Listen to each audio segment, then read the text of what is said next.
Olá, sejam bem-vindos ao podcast Eu Cientista. Meu nome é Rodrigo Kucharski e esse podcast é uma extensão da revista Bioquímica Como Ela É.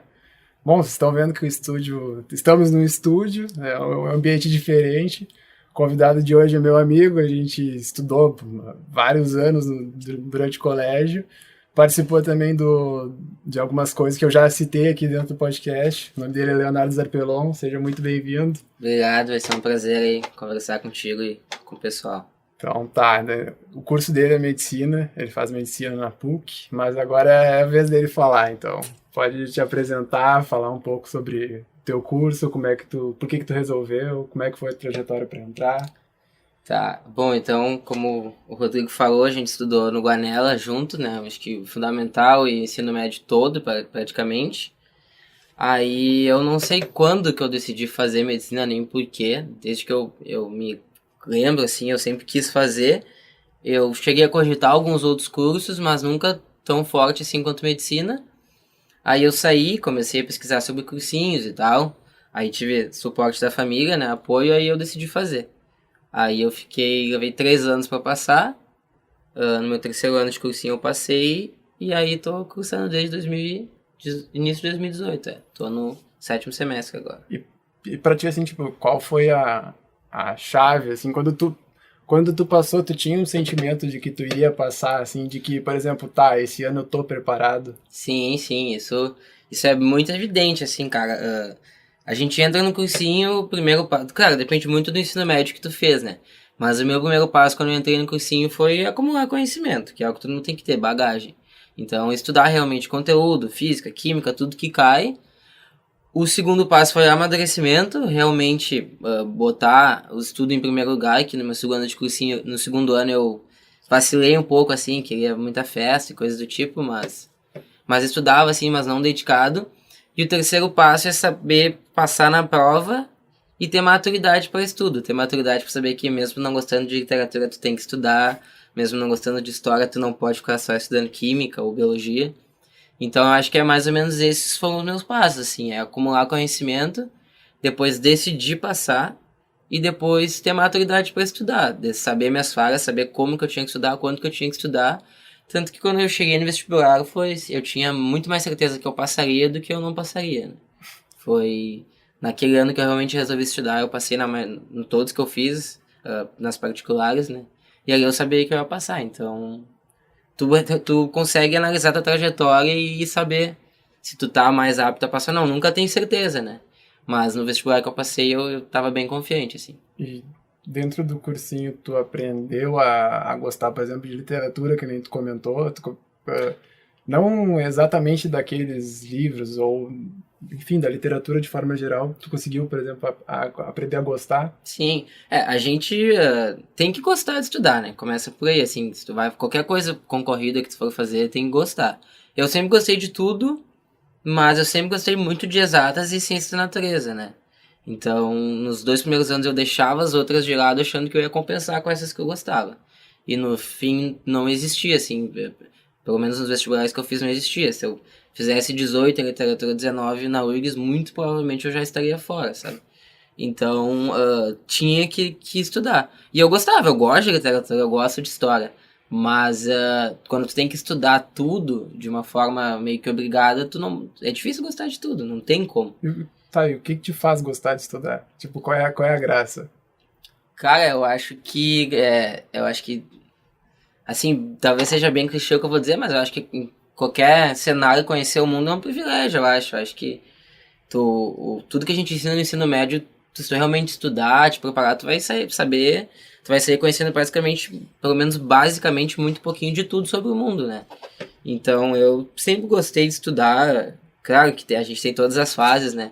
Mas no colégio eu já gostava, mas também nunca foi só isso que eu fiz, nunca deixei de me divertir nem nada, mas eu sempre gostei de estudar. Por que que eu gosto de estudar, assim, exatamente, eu não sei te dizer, mas eu gosto de conhecer as coisas, seja em qualquer situação. Seja até nos hobbies, os hobbies que eu faço eu procuro estudar também um pouco sobre os hobbies que eu faço, então eu gosto de estudar, assim, exatamente porque eu não sei. Tá, Mas, vamos entrar então nos hobbies. Pra quem não sabe, ele também tem uma banda, né, é baterista de uma banda. Mas depois tu acha que teu conhecimento em uma outra área sei lá, da matemática, da física, te ajuda no teu hobby, por exemplo? Sim, isso quando eu tava no cursinho eu já sentia muito que muita coisa que eu aprendia no cursinho eu conseguia ver no dia a dia, sabe? Chegava até a ficar um pouco chato, assim, porque tudo tu via com os olhos meio de cientificado, assim, tudo que tu ia fazer, sabe? Tudo no dia a dia, então... mas me ajuda muito, física, por exemplo, aqui no estúdio várias coisas ainda, não que vá fazer muita diferença na prática minha, porque aqui é tudo nível básico, né? Não sou profissional de forma nenhuma. Mas muita coisa eu associo, sim. Eu lembro das aulas de acústica, tudo aqui relacionado. A gente pensa em calcular algumas coisas. Por exemplo, aquele difusor ali, não vai dar pra ver, mas eu botei porque tem onda estacionária, não sei o que, não sei o que. Então, coisas que a gente aprendia lá, sim, me ajudam nos hobbies. Mas quando tu tá, assim, estudando de verdade no ensino médio é até meio engraçado, porque tudo tu consegue relacionar, sabe? Seja em qualquer situação. Tá vendo um filme sobre história, tu consegue relacionar o período. Tu vai beber alguma coisa, tu, sei lá, pensa em algumas coisas, tu consegue relacionar tudo. Mas ajuda, sim. Muita coisa, claro, é puramente teórica, né? Tu não vai aplicar, mas muita coisa, sim, é importante tu saber pro dia a dia. Tu comentou que tu gosta da questão da divulgação, que tu acha importante, e essa importância que tu dá para esse tipo de trabalho, te, surgiu como para ti? Tu enxerga onde? Por que que tu enxerga essa necessidade? Cara, surgiu assim, ó. Já na faculdade, né? Começou mais ou menos assim.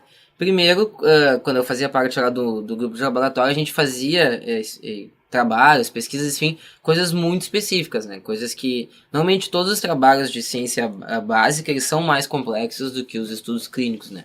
Então, qualquer trabalho de ciência básica exige que tu tenha um conhecimento prévio antes para tu poder ler, porque são moléculas específicas, estudos específicos, coisas muito específicas.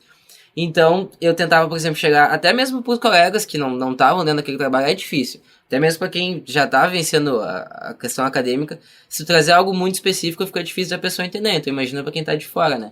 Então, eu tentava, tipo, contar para os meus pais as coisas que a gente estava fazendo, sei lá, as enzimas que a gente estava estudando, coisas do tipo, e eu via que ninguém entendia nada, entendeu? Até mesmo para colegas que estavam envolvidos em outros assuntos, eu via que ninguém entendia nada. Então eu comecei a ver e para mim aquilo fazia todo sentido. Pro pessoal do laboratório sabia a importância daquilo. Eu acho que acaba sendo mais chocante, porque tu tem um colega que dá na mesma faculdade, mas ele, por não estar no mesmo laboratório que tu, não trabalhar com a mesma situação que tu trabalha, ele não entende o que tu tá tentando explicar. É vice-versa também. Eles iam me falar de Claro, trabalhos que eu claro. não tinha bagagem para entender. Então tu imagina para alguém que não tá no meio acadêmico, né? Então eu achava isso muito ruim, assim. Tu conseguir tirar a ciência de dentro do laboratório. Se para a comunidade acadêmica, de um modo geral, já é difícil, imagina para a população, né? Porque sem isso não tem como entender a importância de um estudo, não tem como se entender por que o governo financia a bolsa, por que faz experimento com animais ou não, com células ou não, entendeu? Então, isso me incomodou, me incomoda ainda. Eu tento chegar e contar as coisas para as pessoas em geral, quando vem me contar e eu não entender, coisas são muito específicas, eu acho meio ruim assim, mas é um desafio que é assim que vai ter que ser feito, sabe? Tipo, esse trabalho que tu faz, tentar tirar a ciência no laboratório, seja por rede social, que eu acho que é uma ferramenta incrível, é o principal, assim, porque eu acho que, assim, até nesse momento de pandemia, uma coisa que está acontecendo muito é que a ciência está banalizada, e apesar de estar e acho que essa é a palavra, porque apesar de todo mundo hoje em dia falar sobre ciência, sobre pesquisa, sobre medicamento, não fala do jeito correto ou da forma rica que tem que ser, né? Então ela tá banalizada, todo mundo fala sobre, mas não do jeito que tem que ser. Então, até, enfim, todas as polêmicas que teve, é difícil de explicar para uma pessoa o que é um nível de evidência A, um nível de evidência D, coisas do tipo, o que vale, o que não vale. Até pra gente é difícil, que estamos sempre lendo isso tudo. Então, isso eu acho que é um desafio, assim, que se der para ser feito, é importante tu conseguir tirar. E ainda mais com uma situação nova, né? Que nem um vírus novo, que não se tem conhecimento, que se tenha de coisas totalmente diferentes, e como é que tu vai lidar com isso? Tu não sabe. E isso que tu comentou, por exemplo, de não entender o porquê da valor, assim, bom, na biologia a gente sente muito pelas questões ambientais, assim, de tu ter que justificar por que que a onça, por exemplo, é importante, por que que a floresta é importante. Às vezes a gente acaba ficando com uma questão até ah, assim, emocional em relação àquilo, de quando a pessoa não entende, tu querer, às vezes, até ir um embate de como tu não entende, como é que tu Sim, tá fazendo isso é inaceitável.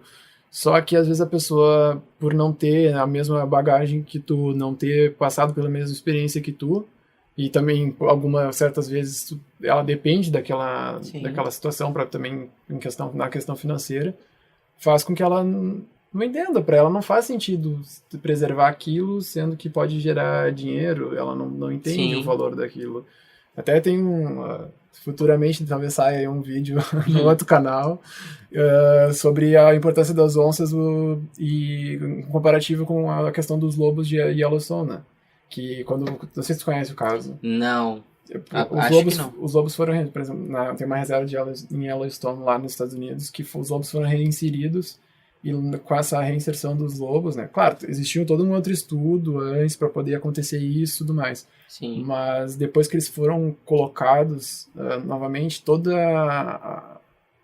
o ecossistema começou a se reestabelecer de uma forma muito melhor. Tipo, o curso do rio tinha sido modificado porque o lobo não predava mais o alce, e aí o alce causava Sim. erosão e toda aquela cascata Sim. de relações ali interferia, e pela ausência de um ser vivo, sabe? Não mas aquela Sim, sim, um espécie em grupo, sim, si. aquela espécie em si. Então, é uma coisa que, por exemplo, é importante e às vezes a gente não enxerga por não ter conhecimento. E eu sinto às vezes que a gente peca em querer cobrar do outro que não tem o É, a conhecimento gente faz muito por, isso. tipo, não, mas tem que ser assim, tem que ser assim. E eu acho que aconteceu, por exemplo, isso com as vacinas, da gente pegar e teve uma campanha de imunização, todo um processo que foi muito eficiente, só que daqui a pouco, por a gente não ter mais colegas dentro da sala de aula com paralisia infantil, tu começa a não enxergar Sim. a importância da vacina, sabe? Então eu acho que também isso. E esses rumores dos efeitos adversos, eu acho que deixaram as pessoas assustadas, né? E se as pessoas. Não é se as pessoas soubessem, mas se as pessoas tivessem a oportunidade de aprender sobre como ler um estudo ou não, iam saber o que é verdade ou o que não é, né? Mas é difícil, a gente às vezes não sabe. As pessoas vêm perguntar, não sei o que, vacina tal pode dar isso, não sei, tem que ler os estudos, né? Ver as evidências que a gente tem. Então é isso que eu digo. Esse momento é perfeito para isso, né? As polêmicas que tiveram com os medicamentos ou não. Ah, mas é um estudo feito não sei onde, com um retrospectivo. Tudo bem, mas às vezes é a evidência que a gente tem, e se for construída de forma eficaz, é o que a gente tem para confiar, né? Então, tirar essas. Principalmente a estrutura da ciência, como é que é feito um estudo, como avaliar um estudo, eu acho que isso, se a gente conseguisse tirar de dentro do ambiente acadêmico, assim, e trazer para. Claro que não em alto nível, mas se a gente pudesse. Se as pessoas pudessem avaliar uma evidência e determinar um estudo se ele é bom ou não, isso já ajudaria muito, eu acho. Eu acho Eu acho que. que o alto nível, acho que de repente o que tu quer dizer é que são camadas, né? Tu não tem como Isso! também querer cobrar que a pessoa tenha o mesmo conhecimento do que um cara que faz revisão numa revista. Não, o que eu digo em alto nível não é em nível em termos de performance ou de riqueza, é em nível de complexidade de cada coisa, entendeu? Por exemplo, eu não vou ter capacidade de provar muitas evidências que estão relacionadas ao teu ambiente de trabalho, ou coisas do teu ambiente de trabalho, como tu deu um exemplo agora da reinserção dos lobos e tal. Eu vou ter que ter muita bagagem para poder avaliar, entender tudo isso, entendeu? Sim. Agora, a gente tem coisas que são mais acessíveis, estudos de um modo geral, para todo mundo. Então, se pudesse, sim, Mas isso é um processo difícil, Pra mim é Tá, muito difícil. por exemplo, tu acha que seria viável colocar isso dentro da escola, por exemplo? Porque eu sinto que a gente está num momento que o conhecimento ele não está mais tão centralizado na escola por exemplo, assim, tu não precisa ir à biblioteca da escola para ter acesso a um livro e ter aquele X conhecimento, mas tu precisa da escola eu acho que para entender como lidar com esse conhecimento, sabe? Isso, depois da escola para o famoso de direcionar, né? Eu acho que esse é um ponto muito chave, Não existe nada que não esteja na internet hoje, em qualquer nível. Todos os livros que eu uso na faculdade tem na internet. E vários de graça, ou pelo menos os artigos todos que eu leio estão na internet. Não são pagos, entendeu? Então a informação tá aí, não. Foi totalmente descentralizada. Mas tu saber direcionar o teu conhecimento, avaliar, saber o que fazer com aquilo é o mais difícil desse momento, né? Uma busca ativa também, né? De tu não tá ali, entrar, esperar chegar pra ti.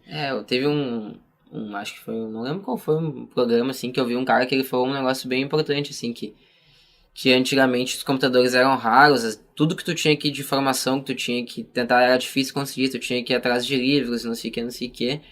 Então a informação era escassa, era uma gota no deserto a informação. E hoje em dia a gente tem um computador no nosso bolso, então a informação deixou de ser uma gota no deserto para ser um mar de informações. Então a gente não tá mais passando sede, assim, a gente tem que aprender a não se afogar, tipo, num mar de informação, sabe? A gente tem que aprender a nadar agora, mudou totalmente. A gente tem que saber o que fazer com tanta informação e é muito difícil. É difícil, mas... Até em relação a isso da questão da diferença, assim, das gerações, da informação e tudo mais, eu lembro que o Zé, que é o meu orientador, que criou a revista Bioquímica ela e tudo mais, dele comentar, assim, sobre...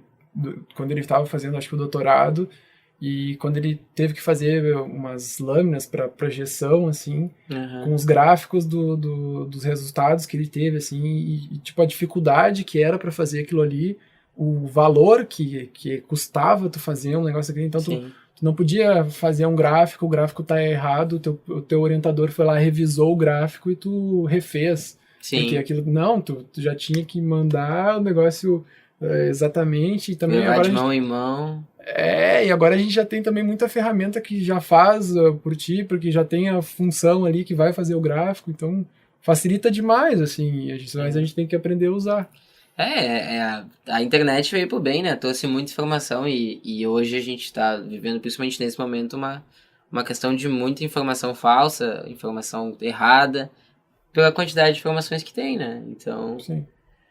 Sim, de um modo geral, não, seja pessoas que estão no ambiente acadêmico ou não, seja pessoas que estão na ciência ou não, todo mundo, todo dia, vem informação falsa, informação verdadeira, e é difícil, tem que saber lidar. Então, acho que o passo agora é saber, nessa questão de informação, é saber, a gente tem que entender como estudar, como saber as coisas que a gente está lendo, avaliar o que a gente está lendo ou não, né? E nessa questão de tirar a ciência de dentro do laboratório, eu acho que isso vai ser um passo, assim, essencial para credibilizar todo o conhecimento. A ciência, ela tem que ser comum como ela está hoje, eu acho, mas não tão banalizada em alguns aspectos como ela está hoje. Eu acho que compreender o que é, né? E eu sinto que, por exemplo, assim, agora a gente tem essa grande demanda de tirar a ciência do laboratório, de levar, de mais pessoas entenderem o que é. Só que eu tenho receio de que num futuro, claro, provavelmente distante, se criou a cultura da importância, tu começa a valorizar, mas depois que aquilo já criou é como a questão do remédio. Tu tomou um remédio, ele te curou inicialmente, aí tu diz, tô curado, não preciso mais do remédio, mas tu tá bem por causa do remédio, tu vai deixar de tomar, entende? Sim. Então, eu tenho medo que aconteça, por exemplo, isso futuramente de a gente conseguiu fazer a valorização da ciência, conseguiu levar para o patamar que a gente precisa, e aí daqui a pouco começa a desmoronar, começa a distanciar de novo. Eu tenho um certo receio, assim, com isso. Isso sim, mas com certeza, pode acontecer, né? Depende de muitos fatores, né? Mas se conseguir construir isso já, porque, cara, tem tanta gente incrível dentro dos laboratórios que faz coisas incríveis e às vezes as coisas não saem de dentro, sabe? Às vezes as coisas ficam no ambiente acadêmico. Às vezes tá dentro do nosso estado, dentro da nossa cidade e tu não sabe. A gente tem, por exemplo, dentro da URGS tem um museu de paleontologia com coisa que foi descoberta aqui, sabe? Em São Gabriel, em Mariana Pimentel, em cidades perto. Mariana Pimentel, por exemplo, é perto de Guaíba. Sim. E tem fóssil lá de dinossauro, que é uma coisa que a gente acha que só vai ter lá nos Estados Unidos. Então é uma coisa que é super próxima da gente, às vezes a gente não tem conhecimento, assim. Então é bem complicado. Mas, bom, voltando pra tua trajetória, qual foi o laboratório que tu entrou, que tu comentou antes, e o que tu fazia lá dentro? O laboratório que eu fiz bastante coisa, assim, foi o LEIM, que era o Laboratório de Erros Inatos de Metabolismo. A minha professora era O que é usinato? a Patrícia Schuch. Eosinatos são, de metabolismo, basicamente são defeitos na produção de enzimas ou de moléculas de metabolizadores específicos que a gente vai deixar de metabolizar determinada substância, basicamente, e com isso a gente vai ter diversos efeitos fisiológicos, né? Então, a pessoa não nasce com determinada enzima que não produz essa enzima, né? Então, ela vai ter diversas complicações na vida. A grande maioria das doenças se manifestam na infância. Foi por isso que foi criado o teste do pezinho. É toda uma questão bem legal, assim. E lá o meu projeto era especificamente sobre fenilcetonúria, né? A relação da fenilcetonúria com a dopamina, coisas mais específicas assim. Mas a gente fazia de tudo um pouco, né? E foi basicamente aí que começou essa minha ideia de tirar a ciência lá de dentro, que eu tentava contar em casa, ninguém entendia nada, mas que, cara... E tá certo, porque... Então vamos lá. Então tenta aí contar pro pessoal o que é a fenilcetonúria, qual é o impacto, explica então um pouco do que tu tentou já, pra ver se a gente consegue. explicar basicamente o que eu fazia ou o que é a doença? Qual é o impacto da doença, qual é o impacto Tá. da ausência da enzima, qual é o impacto pro corpo de não metabolizar, enfim. Tá, vamos lá então, né? Ver se tá em dia, na verdade. A fenilcetonúria, então, ela é muito estudada, ela é um dos eosinatos, assim, dos mais estudados. E acontece basicamente que a gente não consegue converter a fenilalanina em tirosina, tá? Então a gente vai ter basicamente esses dois problemas, o acúmulo de fenilalanina e o déficit de tirosina. E aí com isso a gente vai ter vários problemas. A fenilalanina e os metabólitos delas podem ser bastante tóxicos, então uma das principais manifestações é deficiência neurológica, problema no desenvolvimento neuropsicomotor. Desculpa interromper, mas tipo, pode ser uma falha, tipo, no quê? Não consegue ter uma movimentação de um braço? Não, a gente tem um retardo, né, no desenvolvimento de modo geral, assim. Sim. Então, a gente vai ter crianças com deficiência neurológica geral, assim. Mas, hoje em dia, além de ser detectada pelo teste do pezinho, né, pelo SUS fazem, então tu consegue ter essa detecção... o teste do pezinho do SUS detecta algumas doenças, né, as principais, se tu fizer particular tem mais outras ainda, mas ela é detectada, então tu consegue já fazer o tratamento precoce, né, de início, que basicamente o principal tratamento é a dieta, né, então daí tu vai ter então um acúmulo de fenilalanina, isso pode ser tóxico, os metabólitos dela, e a deficiência de tirosina, que é essencial para a produção de várias outras proteínas, né, então entre elas, por exemplo, a melanina. Então a gente vai ter um problema na produção de melanina se a gente não tiver a tirosina. Então, basicamente isso, assim, as doenças de um modo geral. E lá, o que a gente estava estudando, aí já era um pouco mais específico, a relação da tirosina hidroxilase com a dopamina, que eles têm metabolismo em comum, em determinadas situações da rota metabólica em comum, e a gente estava tentando ver o efeito da hiperfenilaninemia, que a gente não pode dizer que os nossos modelos têm fenilcetonúria porque eles não têm deficiência na enzima, né? Sim. Então a gente induzia um aumento de fenilalanina no sangue, e com isso a gente viu os efeitos disso na dopamina e nas enzimas relacionadas ao metabolismo da dopamina, né? E entre uma delas é a tirosina hidroxilase. E não é possível fazer com que a enzima do teste ali, do ser vivo que tu estava testando, que provavelmente era um rato. Isso, é um rato. Mas tu não conseguia induzir um erro na enzima? Sim, aí existe, né? Existem os modelos biológicos já geneticamente que eles já vêm com a deficiência. A gente pode... tu consegue? Pode, só que é bastante caro, né? Ah, bom. A minha orientadora tinha até contato com um cara que tinha os ratos lá disponíveis, mas é bem caro, assim, pra tu conseguir já o modelo biológico. E tipo, era viável fazer ainda dessa forma, por exemplo, de tu induzir o aumento só não, mas tipo, tu induzindo o aumento, tu já consegue fazer essa avaliação. Sim, a gente tinha basicamente dois modelos, né? A gente tinha o modelo agudo e o modelo crônico, então a gente trabalhava em duas formas diferentes. Tu avaliava fazendo administração de fenilalanina todos os dias, e então tu tinha a avaliação durante 30 dias do modelo crônico, e tu botava o inibidor da enzima também, entendeu? Então tu conseguia avaliar a hiperfenilaninemia, é difícil falar isso, hiperfenilaninemia, todos os dias, durante 30 dias nos ratos, a gente pegava ratos jovens para ficar mais parecido com as crianças, né? E também o modelo agudo. Você fazia administração e avaliação depois de 12 horas, né? Então, tu tinha resultados muito bons, assim, boa aproximação. Basicamente, eram esses dois modelos que se fazia lá no laboratório para avaliar qualquer coisa relacionada à fenilcetonúria. Mas tu pode ter um modelo já, o rato com fenilcetonúria mesmo, mas aí o acesso é mais difícil, né? Bastante caro. Deve ser bem mais caro. Financiamento para pesquisa sempre é complicado, né? É sempre uma briga atrás de verba, atrás de patrocínio, assim, para tu conseguir fazer. Bom, mas enfim, e como é que é lidar com o modelo biológico? Como é que é lidar com testes em animais? Eu não tive essa experiência, por exemplo. Não. Cara, o que eu vou te dizer? É essencial, né? Faz parte da produção de conhecimento. Lá no laboratório onde eu trabalhava na PUC é muito bom, assim, não tenho o que dizer, sabe? O tratamento dos animais é totalmente minimizar o sofrimento máximo possível, assim, sempre que possível anular o sofrimento dos animais. Eles cobram muito.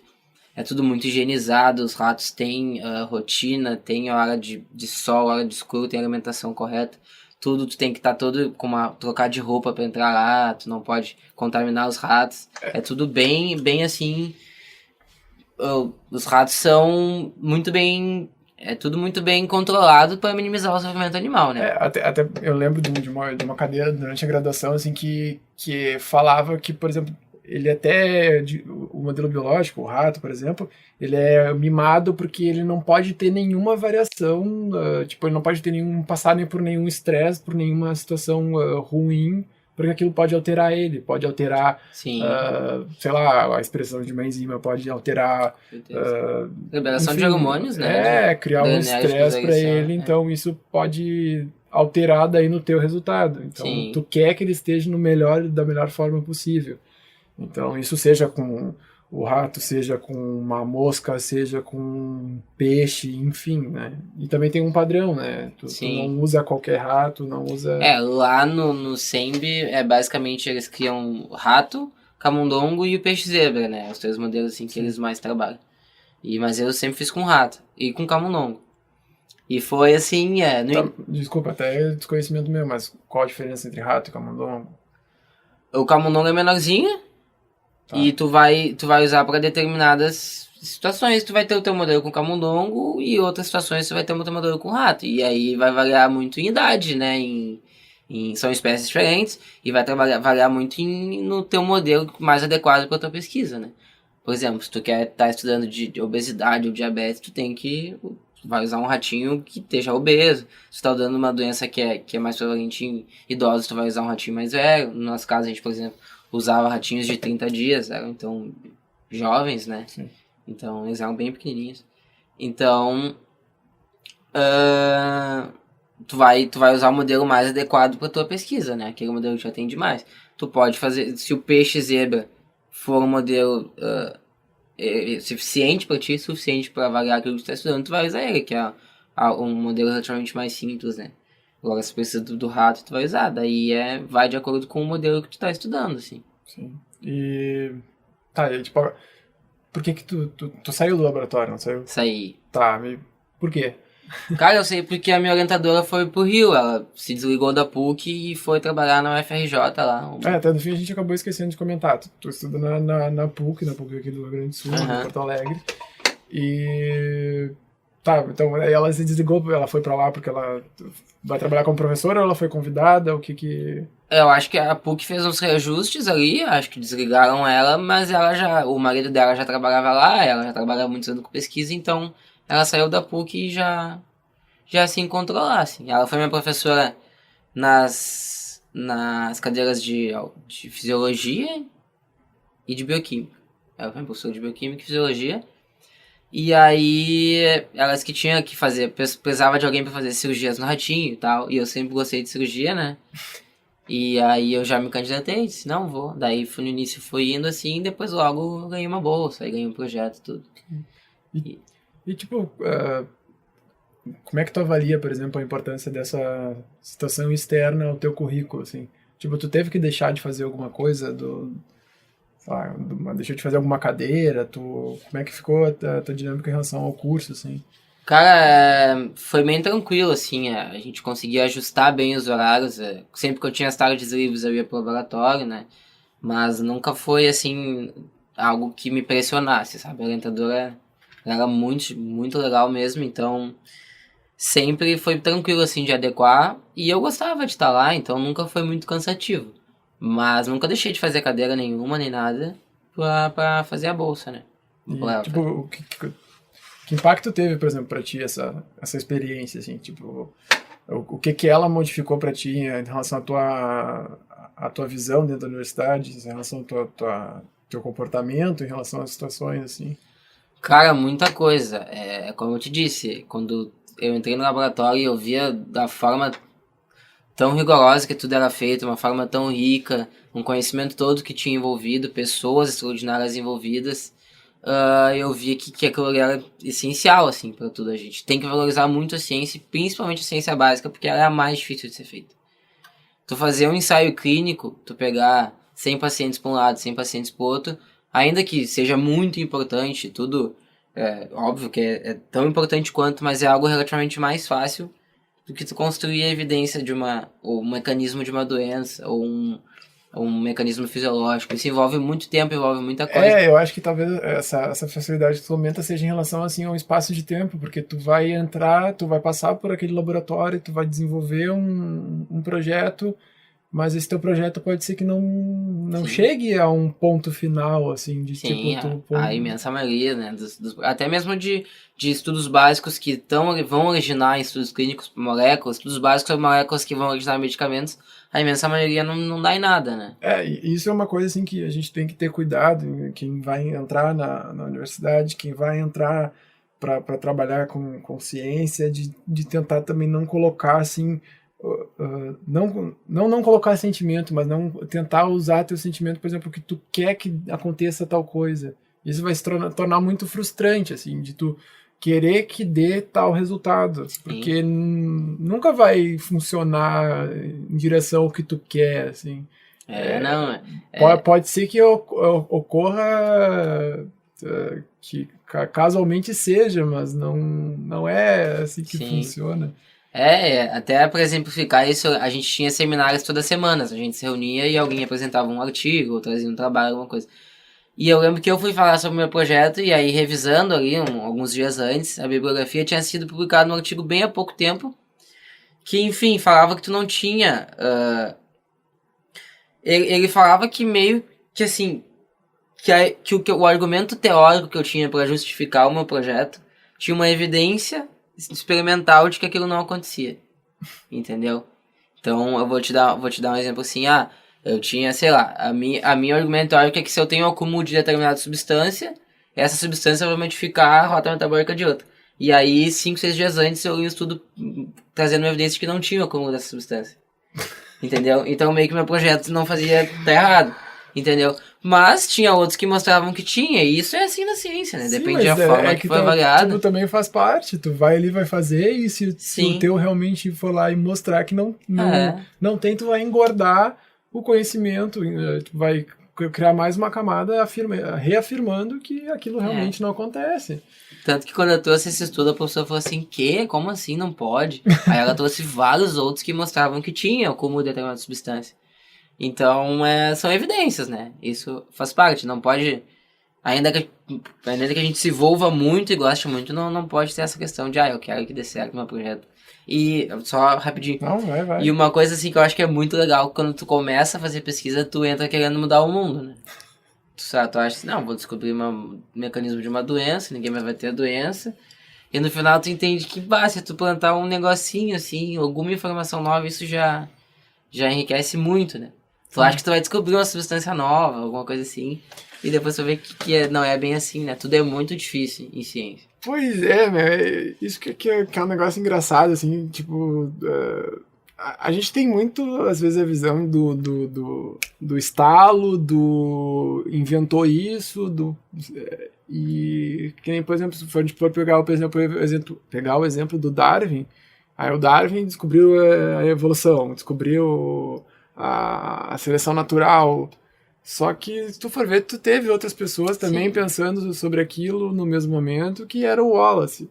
E então tu meio que começa também a entender que tu precisa de toda uma estrutura e de que É, não é um instalar de e dedos. até antes mesmo, né, do Darwin e do Wallace, isso até, assim, é uma coisa que eu senti, né, durante o estudo, que muita gente acha que que o Lamarckismo é uma coisa meio idiota, meio burra, né? Ah, como é que se eu, sei lá, se uma pessoa não deixa de usar determinada coisa, aquilo atrofia e não passa para as gerações, ou se ela usa, que não é assim, que não é o acaso.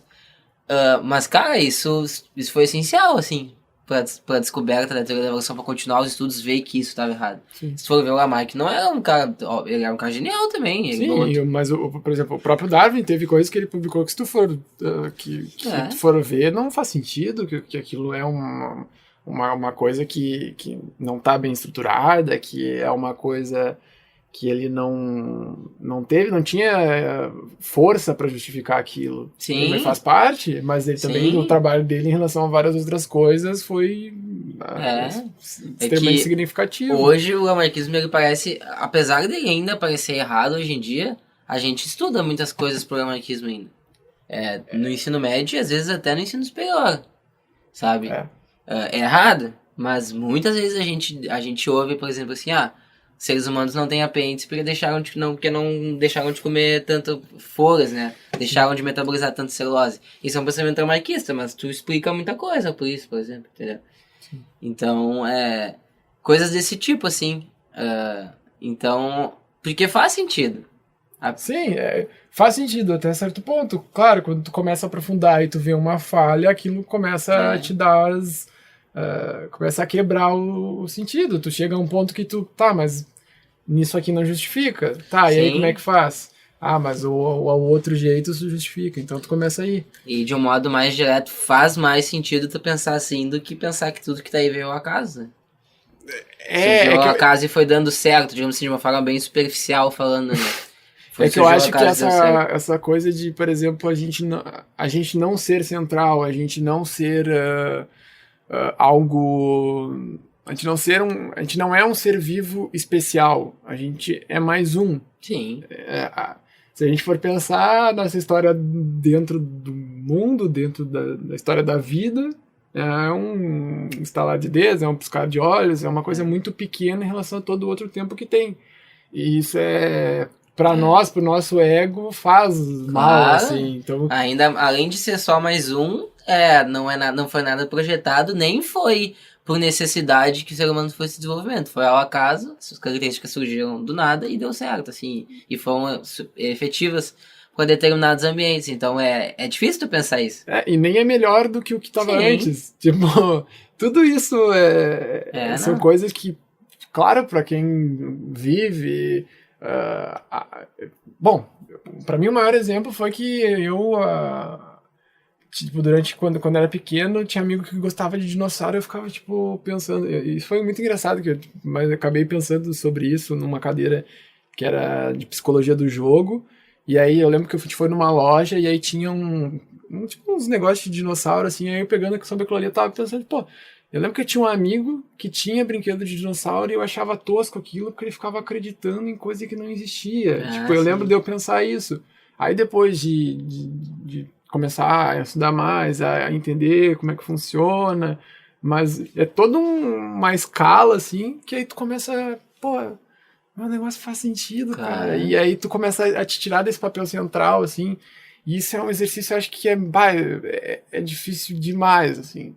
De tu sim. te tirar do papel central, de tu começar a, a não te enxergar como especial, não te enxergar como É. mais evoluído. Não, isso foi um processo difícil pro mundo todo, né? Historicamente, de um modo geral. Durante vários séculos, isso foi um problema. Mas então vamos continuar. Vou continuar. O, tu depois agora, saindo do laboratório, saindo da bolsa, tu foi começou a trabalhar no hospital, É, fazer estágio. isso, fiz estágio no hospital, mas a gente, dentro da graduação, passa muito já no hospital, né? Nos pacientes. Tipo Mas assim, isso é uma não é uma digo uma cadeira. cobrança, é uma Ah, tá. cadeira? Sim, sim, faz parte da cadeira. Tu passar nas equipes de clínica, tu atendendo no ambulatório, tu atendendo nos postos de saúde.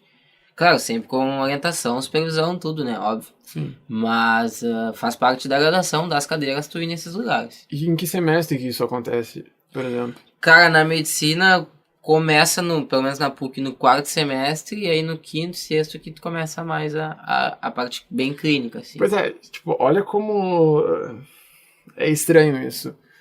Eu dentro da licenciatura, na biologia, no quarto semestre, se eu não buscasse algo como uma monitoria, eu buscasse um laboratório para fazer coisas externas, eu não tinha uma cadeira que me fizesse ir para uma parte prática. Sim. Sendo que digamos assim, o risco de tu estar trabalhando ali, tu tá trabalhando com uma vida, é maior. E tu, Sim, não entendi. que não tenha conhecimento, mas, por Não, exemplo, mas não tem mesmo. a gente não é... Não, claro, tu não vai ter o mesmo conhecimento todo que mundo um tem cara uma curva, formado. todo mundo tem uma curva de aprendizado, né? Mas eu não vejo isso, tipo, acontecendo Sim. dentro, essa parte prática ser colocada antes, sabe? Sim. E talvez fosse importante, porque... Isso no Brasil nos Estados Unidos, por exemplo, durante a graduação tu tem muito pouco ou nenhum contato com o paciente, durante a graduação toda, assim, sabe? E aqui no Brasil a gente tem contato desde muito cedo por vários motivos, porque essa é a estrutura, por uma curva de aprendizado, porque às vezes tem demanda, né? A gente nos dois últimos anos da faculdade a gente só faz estágio. Então a gente realmente atende os pacientes como parte de uma equipe, como a gente está aprendendo, óbvio, sempre sobre supervisão, tudo, mas tu faz parte de uma mão de obra, tu faz parte de uma equipe, tu atende os pacientes. Então, seja por demanda, seja por uma curva de aprendizado, aqui a gente tem contato com o paciente muito cedo. Muito cedo mesmo, assim, no quarto semestre tu já aprende a examinar, já começa a atender, ver os pacientes no andar. Por exemplo, tu julga isso como sendo uma coisa positiva ou tu julga que o outro método seria melhor? Não, acho positivo, eu acho essencial. Eu acho que a forma que é estruturada aqui no Brasil é boa. Nos 3 primeiros semestres tem estudo teórico, tudo puramente teórico. Anatomia, fisiologia, farmacologia, bioquímica.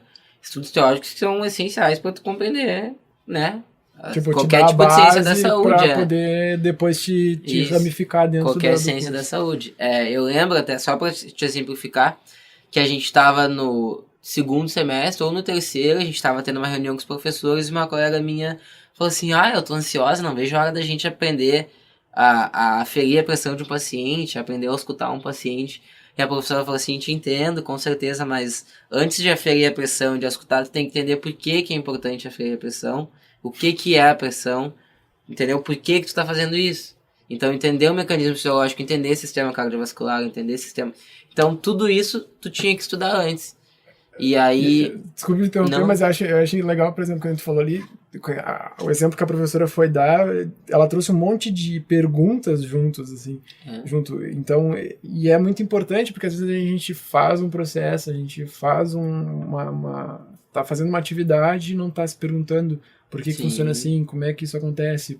E a gente tem tanta tecnologia, às vezes, envolvida dentro de um computador que a gente não entende nem quer entender, às vezes, o porquê. Sim, não que todo mundo precise entender sobre tudo, mas quando é uma coisa que tu trabalha com aquilo, eu acho que se tu começa a te perguntar, a compreender etapa por etapa, quando tu tiver mais pra frente vai se tornar muito mais fácil, né? Então... Sim.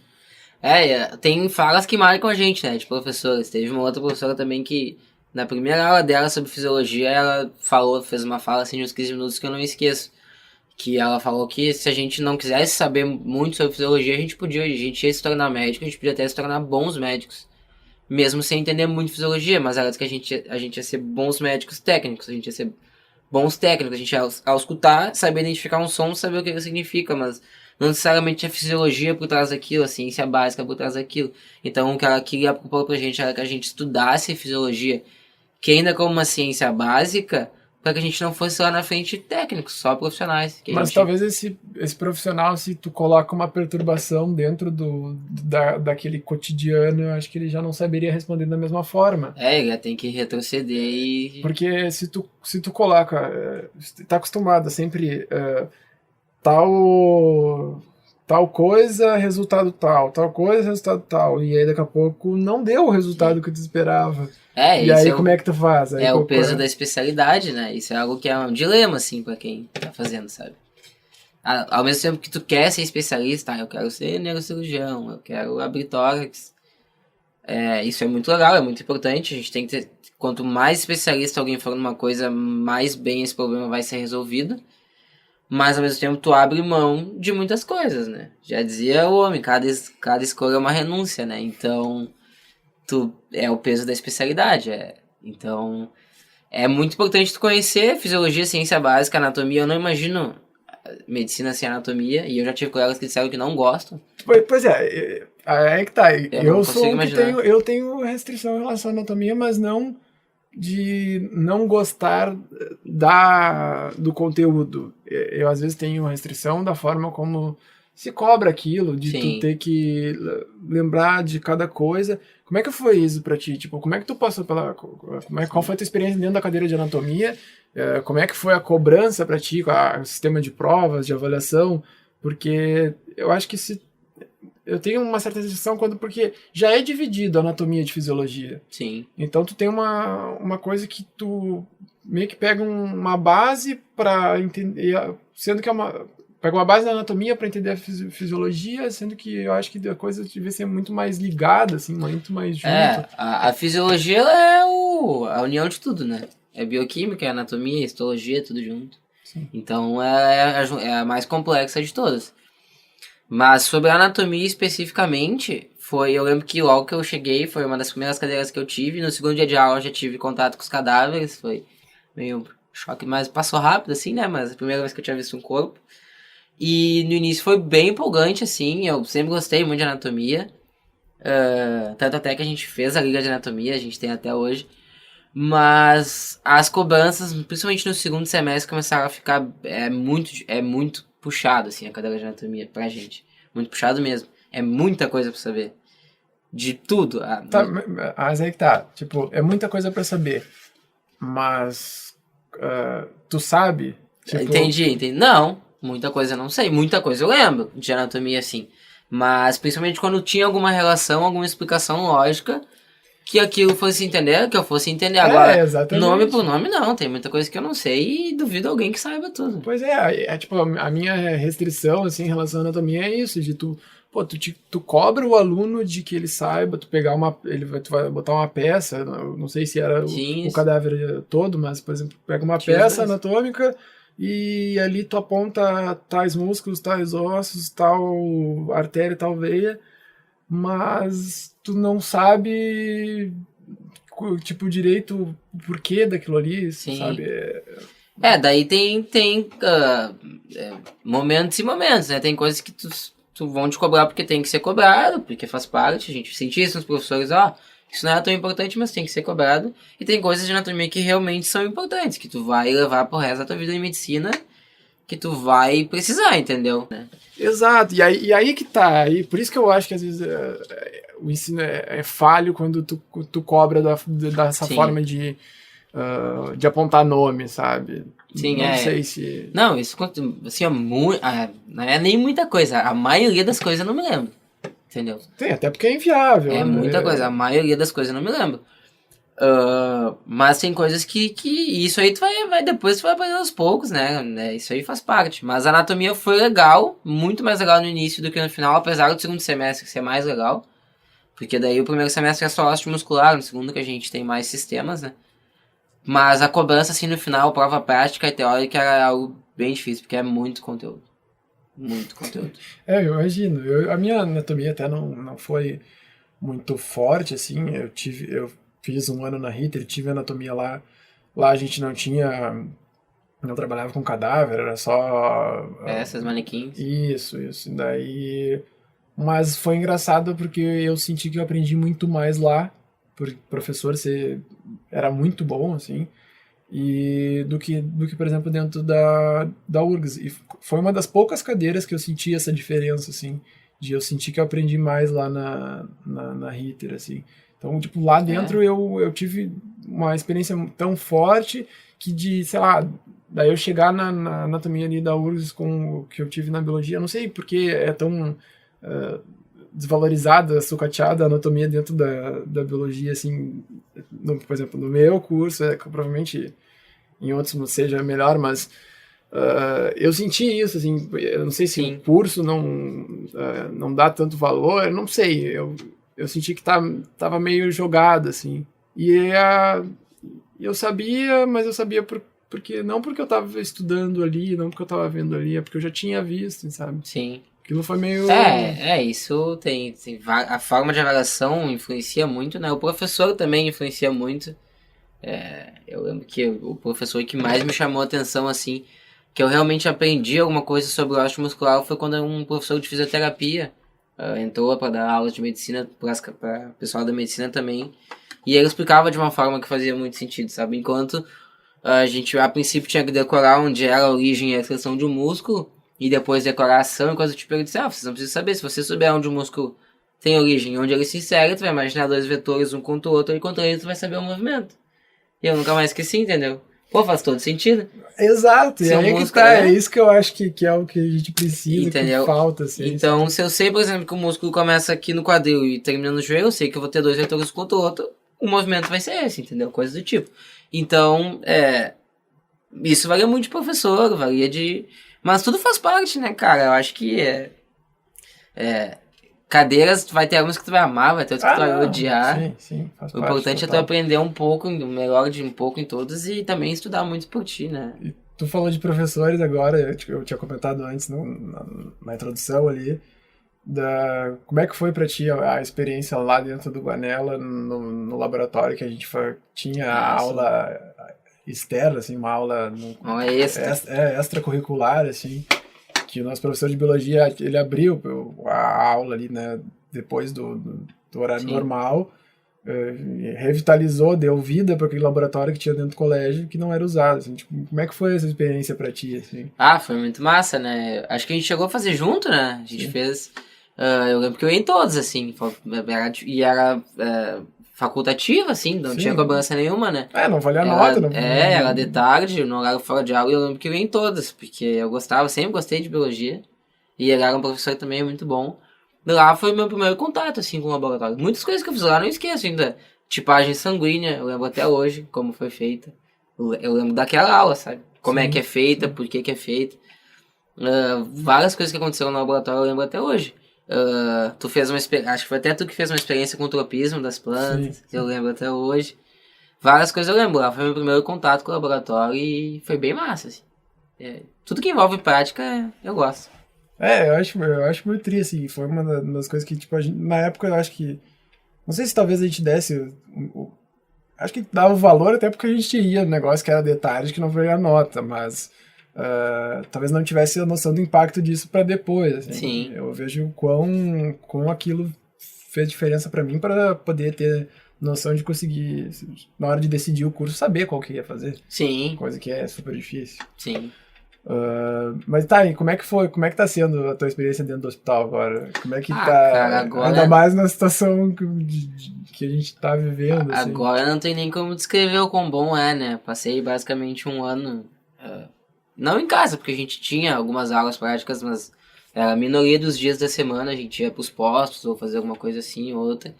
Então a gente passou muito tempo em casa, né? E agora que eu tô indo pro hospital todos os dias, eu gosto muito, sou suspeito pra falar, né? Mas eu tô muito feliz no curso, assim, surpreendeu positivamente. E lá dentro, por exemplo, dentro do bloco, dentro do hospital, o que tu faz? Tu tá em que área, ou tu vaga entre Sim. diversas áreas? Assim, eu não sei como é que é nas outras faculdades, né? Mas na PUC a gente tem muito acesso a tudo. Claro, sempre com orientação, a gente não pode pegar um paciente e dar uma alta pra ele, assim, ou fazer alguma coisa, né? Mas, por exemplo, eu tô indo no bloco cirúrgico, em estágios e tal, e eu tenho muito acesso a várias coisas, até auxiliar em cirurgias, ou atender os pacientes no ambulatório, coisas do tipo, fazer procedimentos. Então a gente tem muito acesso a tudo, mas depende muito da área que tu tá passando. Se tu tá passando em uma equipe de clínica, seja geral ou alguma subespecialidade, tu atende os pacientes no andar, os pacientes são internados, tu examina, tu dá a tua impressão, tem toda uma equipe, né? Os residentes examinam também, os professores também, e depois tu discute. Então é é um ambiente de aprendizado, assim, prático, mas lá tu tem muito acesso a tudo, assim, aos pacientes. E, tipo, essa discussão que tu comentou, depois tu discute, vocês têm, tipo, um momento que senta todo mundo, não digo senta, mas, tipo, um momento que todo mundo se reúne e dialoga sobre aquele caso. Sim, a gente tem, por exemplo, nas equipes de clínica, depende, cara, de cada equipe, né, são 6, mas basicamente tu faz o round ali, tu vê os pacientes das 8 às 9, tu vai no leito, vê o paciente, conversa, examina como é que tá, vê os exames do dia anterior e tal, coisas que pediram. E depois tu vai fazer isso durante 1 hora e meia, depois depois senta todo mundo numa sala, na sala da equipe, e aí tu faz o round. Tu discute cada paciente com o professor, com os residentes, com os alunos e determina as condutas de possíveis diagnósticos, coisas do tipo, né? Todos os dias tu avalia todos os pacientes da equipe e normalmente tu vai pra casa com alguma coisa pra fazer. Eu acho que esse paciente tem, sei lá, tem tal doença. Então a gente vai revisar os critérios para o diagnóstico dessa doença. Tá, e, por exemplo, o cara, sei lá, o supervisor, ele pode até saber a resposta, digamos assim, mas ele faz com que tu vá procurar isso. Pois, é uma baita tudo, chance, assim, eu acho que de tu aprender. Isso em tudo. Até tem várias vezes que eles revisam os casos antes e pedem pra gente passar o caso, ver se a gente vai trazer as informações mais relevantes, porque essa é uma etapa muito importante. Tu passar o caso pro teu orientador, pro teu professor, isso é essencial pro diagnóstico, né? Tu tem que passar as informações relevantes, as que não são. Isso tu vai aprendendo com o tempo, assim. Tá, e por exemplo, a coleta de informações, como é que é a tua comunicação, por exemplo, com o paciente? Isso, tipo, desculpa por terminar. Não, vai. Até a gente tem 2 semestres para aprender a como conversar e examinar um paciente, né? Que é a cadeira de propedêutica lá na PUC. Ou semiologia em outras faculdades. Então, tu começa a cadeira aprendendo como perguntar, o que tu tem que perguntar e a estrutura. A aprender a estrutura da entrevista médica. Existe uma teoria, uma ciência teórica por trás disso. Como tu tem que perguntar, o que tu tem que perguntar, na ordem que tu tem que perguntar, as coisas que tem. Existe uma estrutura que tu tem que ter na tua cabeça, mas que tu tem que perguntar e passar por tais etapas. Então, tu vai primeiro perguntar a queixa principal do paciente. Eu tô com dor no lado direito do abdômen. Aí tu vai registrar. Aí tu vai perguntar a história da doença atual. Tu vai perguntar quando que isso começou, como é que é essa dor, onde é localizada. Várias perguntas que podem ser relevantes. Tu já tendo, eventualmente, uma possível hipótese ou não. Tu vai perguntar tudo mais amplamente. Depois tu vai fazer de perguntas gerais. Família, coisa do tipo. Então, tu aprende isso na faculdade. Tu aprende a como entrevistar o paciente e como examinar o paciente, fazer um exame físico completo. Eu não tinha ideia nenhuma de que existia isso, por exemplo, de que tu tinha uma cadeira aí, mas eu acho extremamente necessário, assim, que tu precisa da comunicação, até porque o teu ambiente daqui a pouco vai ser um ambiente familiar, enfim, vai ser muito diferente, daqui a pouco tu vai ter que te comunicar com uma pessoa que não viveu, não é nem do teu estado, ela é de outro estado, que tá aqui, e aí precisa da ajuda, aí daqui a pouco enfim, não é nada simples, assim, não porque uma coisa tu entende a fisiologia, tu entende a anatomia, tu entende o funcionamento, e se acontecer em ti, tu sabe localizar e dizer e explicar muito mais fácil para uma outra pessoa. Sim. Mas e como é que tu vai retirar essa informação de uma pessoa que não... na verdade, sim, é basicamente isso que tu aprende na faculdade toda, né? Assim, Sim. Até o estágio do 2º ao 4º ano é basicamente isso que tu passa. Tu começa aprendendo como perguntar, o que perguntar, como examinar de um modo geral, depois o que perguntar e como perguntar em determinados grupos de doenças, e depois vai aprender a tratar. É basicamente assim, esse o teu aprendizado, essa é a tua curva de aprendizado na faculdade, né? Mas apesar da medicina assim parecer uma ciência que dependa muito de habilidade, e dependendo da área assim, a maioria das habilidades tem, se não todas, tem uma ciência por trás disso, uma ciência teórica. Então, o que tu vai perguntar isso é a parte principal. Então existe todo um preparo sobre isso, sobre o que tu vai perguntar, onde tu vai examinar, quais sinais são importantes, quais não são importantes. Então, ainda que dependa um pouco da habilidade pessoal de cada um, tu tem uma cadeira específica para isso. Para comunicação com o paciente. Que bom. Porque eu sinto às vezes que em certos momentos a gente passa por profissionais que pecam. Assim, e isso é incentivado na faculdade, sabe? Examina o paciente, conversa com o paciente. Por vários motivos. Aí, tipo, por exemplo, teus colegas, tu sente que existe ainda certas pessoas que não conseguem desenvolver essa capacidade, assim, por mais que tenha as cadeiras, por mais que tenha o Sim. processo, tu acha que ainda tem algum colega teu, assim, que... Tem pessoas mais travadas e outras não, né? Mas isso é a habilidade que tu adquire só fazendo, assim, rotina. Eu lembro do meu primeiro paciente no ambulatório. Eu perdido, nervoso, totalmente nervoso, entendeu? E hoje, tipo, já é mais natural se eu atender um paciente ambulatório, principalmente se eu dentro de uma área que eu entendo um pouco mais, né? Então, mas isso é uma habilidade que tu tem que construir fazendo. Tem que entrevistar, tem que perguntar, tem que querer. Mas eu acho que na graduação, todos os alunos querem perguntar e conversar muito. Às vezes a gente até não tem tempo para isso, porque tem muita gente para atender. Mas o que eu vejo, assim, é que ao longo da trajetória isso vai se perdendo um pouco, né? Entra uma questão do peso do especialista também. Então, muitas vezes a pessoa chega pra ti, tu olha, tu já sabe o diagnóstico, mas... Ou às vezes tu sabe, entendeu?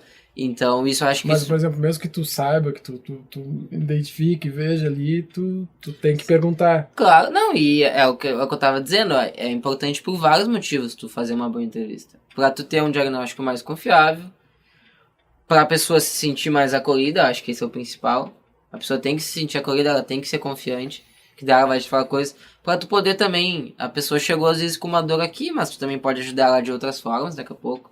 Se tu for um médico competente que entender de outras coisas, né? Que não seja só a tua especialidade, que acho que isso é essencial. Então, mas eu acho que o principal é a pessoa se sentir acolhida e tu também fazer um diagnóstico correto. São dois pontos importantes assim, de tu fazer uma boa entrevista. Tu comentou sobre área. Que área que tu pensa em fazer? Eu lembro que tu já comentou de fazer, de repente, trabalhar com ortopedia. Eu entrei querendo ortopedia, né? E hoje é uma que eu tenho certeza que eu não vou fazer. Mas por quê? Cara, porque eu gosto de cirurgia, entrei gostando e gosto ainda muito, mas eu prefiro cirurgias... Isso é uma questão totalmente subjetiva, né? Não tem certo nem errado. Eu prefiro cirurgias mais delicadas, a ortopedia é mais um pouco bruta, porque tem que ser, né? Martelada e tal. E eu gosto muito de abdômen, pelve, né? Então, a princípio eu vou fazer... A princípio não, é meio que certo assim que eu vou fazer urologia, né? São por vários motivos, pelo campo de atuação de trabalho, pela rotina de trabalho, pelas infinitas possibilidades, assim. São cirurgias extremamente grandes, cirurgias complexas, desde, sei lá, um transplante renal ou uma prostatectomia por câncer robótica.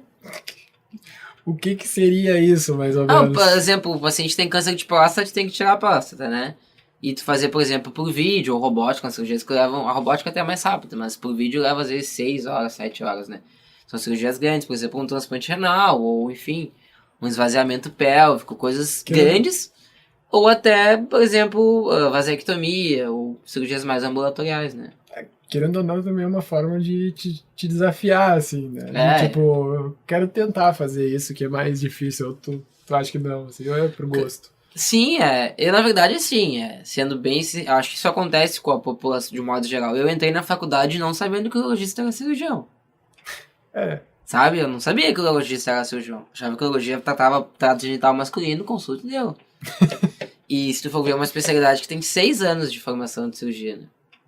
Tu te faz 6 anos de medicina, depois tu tem que fazer mais 3 anos de cirurgia geral e depois mais 3 de urologia.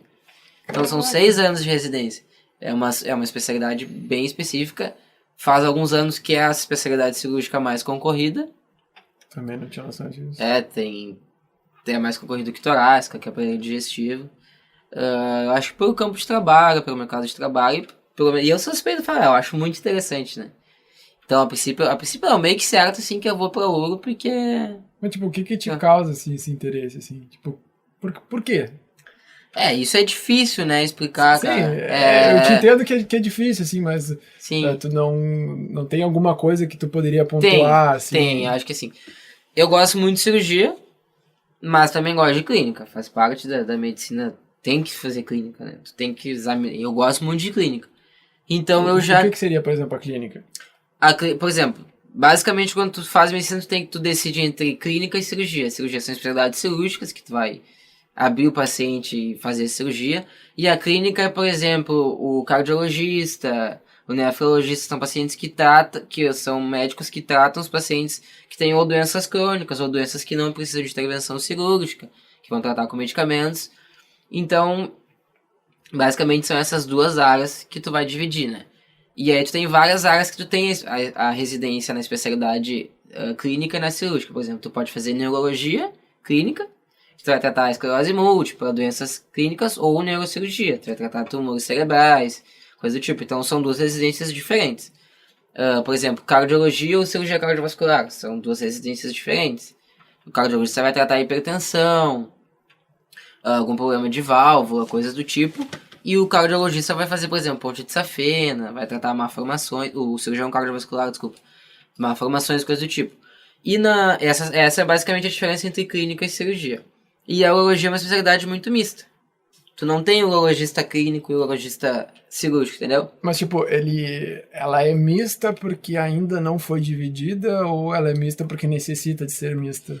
Cara, ela é mista porque ela é uma especialidade, ela é bem específica, mas é específica, né? Trato geniturinário e basicamente genital masculino e feminino também, mas aí tu já tem uma outra especialidade que é o gineco, né? Sim. Pra tratar mais dessa parte feminina. Mas ela é mista porque um urologista consegue dar conta dos dois, né? Fazer as duas, por exemplo, tu fazer uma consulta sobre disfunção sexual ou alguma coisa do tipo, e tu retirar o rim no mesmo dia, que é uma coisa totalmente cirúrgica, entendeu? É o mesmo profissional que faz. Eu acho isso muito legal. E eu acho que eu te entendo, essa possibilidade, essas variações que essa especialização pode te trazer, eu acho que também é um dos teus motivos, assim. Sim, tudo. Essa chance de tu poder ir para um lado no momento, ir para outro em outro, eu acho que isso... Cálculo, outra coisa que é muito comum, então às vezes tu faz tratamentos clínicos, às vezes cirúrgicos, né? Então é uma especialidade que tu pode ter consultório, tu pode trabalhar em algum serviço no hospital, fazer cirurgias grandes ou coisas menores, tu tem muitas possibilidades. E é por isso que eu gosto. Dentro das especialidades mistas, que é tipo urologia, gineco, é mista também, tu pode fazer consultório, cirurgia, otorrino, a uro é a que mais me chama a atenção. Faz tempo já e cada vez mais. Então vai ser difícil eu mudar. Que bom que ao menos consegue ter uma noção já de que tu vai seguir. Sim. Até porque aí tu já te encaminha antes, assim. Eu gosto muito de transplante renal, mas não sei se eu vou fazer isso. Mas eu gosto. Bom, mas enfim, então, pra gente começar a se encaminhar pra uma finalização, se tu puderes falar, nos dar alguma indicação, assim, enfim, de um livro, de uma série, de uma pessoa pra acompanhar, Sim. seja... Bom, acho que o Insta, né, é uma coisa que todo mundo tem, e ali tem muita coisa legal que aproxima a gente da medicina, e pelo menos assim, as páginas que eu sigo todas são informações que dá pra confiar bastante, assim, são feitas por profissionais bem bons. Tem um Instagram que o nome é Anatomia que eles trazem bastante fotos e imagens de cirurgia ou de doenças ou de coisas pra quem gosta, né, também pra quem não gosta pode ser algo meio impactante. É um que eu indico também o Dr. Vanderlei, que é um cirurgião cardiovascular, que ele filma muitas cirurgias, ele fala sobre ciência, sobre medicina de modo geral, sobre a academia de modo geral, sobre formação. Então é um cara que eu indico bastante seguir, assim. E aí tem outras páginas, tem uma que é Medical Talks, que daí é em inglês, mas é bem tranquilo. Também traz vídeos de cirurgias e tal. Tem outro que é Medicina que eu acho que é do mesmo pessoal, da Anatomia que também traz bastante coisas assim. Então eu indico pra quem quiser acompanhar, tem muita coisa legal mesmo. E de série, cara, por incrível que pareça, eu nunca gostei de Grey's Anatomy, assim. Que é o que a maioria vê, né? Diz que tem bastante cirurgia e coisas do tipo. Eu não gostei, assim, logo que comecei a ver, não me chamou a atenção, não sei porquê. Mas eu vi basicamente toda o House, né? O Dr. House. E eu achei muito legal e cada vez eu acho mais legal, assim, porque... Principalmente a primeira temporada tem casos bem reais, assim, que fazem sentido. Depois tem muita coisa que é ficção. A imensa maioria é ficção. Ele é o exemplo do médico que ninguém pode ser. Tá totalmente errado, que tu ia perder a tua licença em 1 ano. E fora, além dessa questão, assim, ele é um médico errado, né? Ele maltrata os pacientes, isso tá errado. Mas a parte da medicina em si, da ciência em si é legal. As doenças que eles trazem, os diagnósticos... E eu lembro, por exemplo, do Leonel passar pra gente o episódio de House lá no colégio. Não sei se tu te lembra lembro, sim. Eu acho que ele passou um de cisticercose. Não lembro. Aí eu já não lembro. Mas eu acho que foi. Ele passou, eu lembro, sim. É bem legal a série. Principalmente a primeira temporada, assim, tem coisas bem legais. Só que ele é o exemplo de como não ser. Não...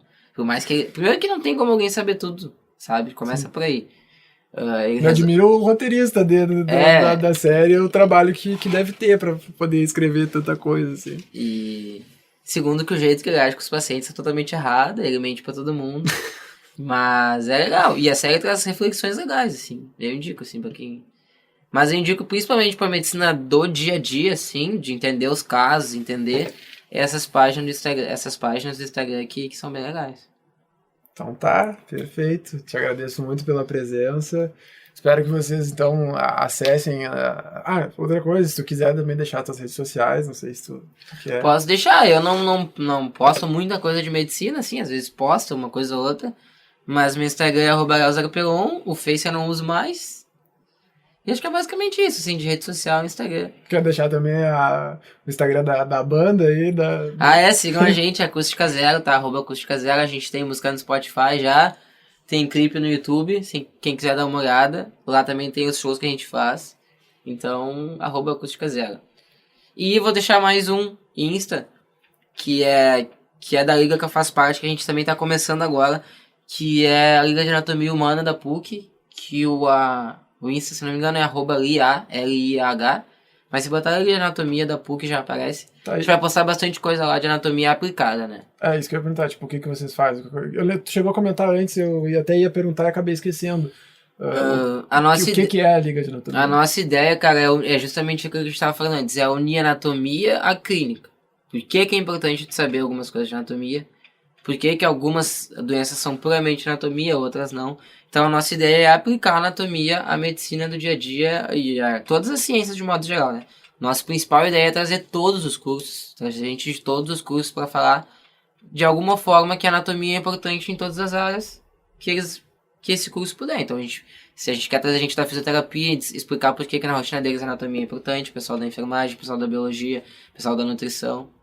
Então, a ideia é... Dá pra virar um podcast também. Dá pra fazer. Só que a gente tá começando ainda, a gente não tem muito material lá, mas a gente vai tocar ficha. Não, boa, acho muito válido, assim, gostei da ideia. Então, sigam todas as indicações aí. Peço também que vocês acessem nosso site, né, a Bioquímica Como Ela É. Lá tem as nossas publicações, então, de material que os alunos das cadeiras vão produzir, a gente coloca lá. Tem os materiais também que os bolsistas, o pessoal que está trabalhando sendo orientado pelo José Cláudio. E ali a gente faz a publicação, então alimenta com material de divulgação, material que a gente está acabando de produzir um material sobre pandemia, vírus, vacinas, que vai ser publicado, que vai ser levado também para as escolas.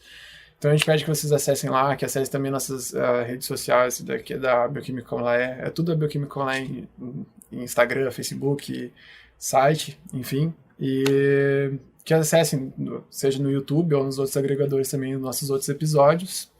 E até uma próxima. Sei que só agradecer também rapidinho pela oportunidade. Acho que é muito importante mesmo isso que você está fazendo, teu trabalho de tirar a ciência de dentro da faculdade e trazer. Eu acho isso essencial, seja sobre como é um curso, como ele não é, enfim, ou sobre a ciência de modo geral.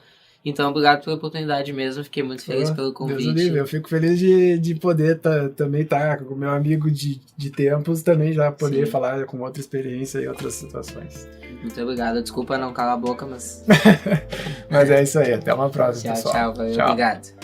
O podcast Eu Cientista é produzido pelo NAPEAD, produção multimídia para a educação da URGS e com a edição de Gustavo Maluf.